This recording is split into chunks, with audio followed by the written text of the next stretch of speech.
राधे राधे महाराज जी। महाराज जी, जो भगवान का नाम नहीं लेते फिर भी अच्छे से रहते हैं, और जो भगवान का नाम लेते हैं परेशानी में रहते हैं, क्या फर्क है? कौन बोला? ये तीनों हाँ, ऐसा देखा भी जाता है।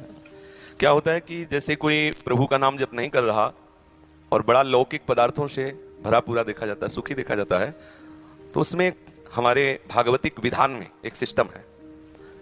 जो भगवत मार्ग से विमुख आचरण, पापाचरण, अधर्माचरण करता है और आपको सुखी नजर आ रहा हो, तो उसके बहुत थोड़े पुण्य हैं। उनको भुगाने के लिए पहले हमारे संविधान, भागवतिक संविधान में उसके पुण्य नष्ट कर, क्योंकि जब उसे दुख मिलेगा तो पुण्य उसका सहयोग कर देगा, इसलिए पहले उसके सहयोगी का नाश किया जाता है। उसका सहयोगी जो सुकृत है उसको दे दिया गया। अब वो पापाचरण में और उन्मत्त हो गया।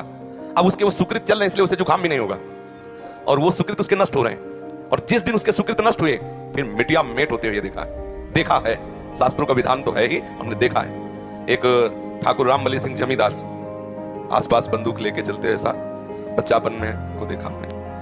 वो ऐसे मतलब अपने गर्भ में रहते थे कि किसी को कुछ नहीं मानते थे। एक गरीब ब्राह्मण था जिसकी उन्होंने संपत्ति का अपहरण किया। वो गया और हाथ जोड़ा कि लंबरदार, गांव में ठाकुर जमींदार को ऐसे प्यार भाषा में बोले, लंबरदार, आप तो राजा हो, आप तो ठाकुर हो, आप तो जमींदार हो, गरीब ब्राह्मण है, उतने से ही परिवार चलता था, आप गालियां बके।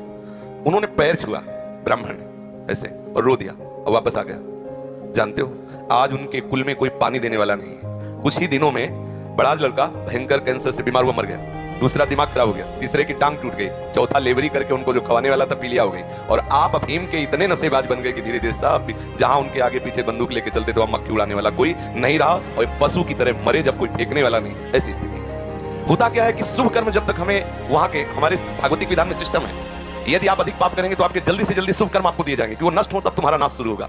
और जब आप भागवतिक कार्य करते हैं तो देख लिया गया ना कि आप संभल रहे हो, तो आपको कोई बाधा ना पहुंचा सके, इसलिए आपके जो पाप कर्म है उनको फेंक दिया गया कि उधर से खाली करो।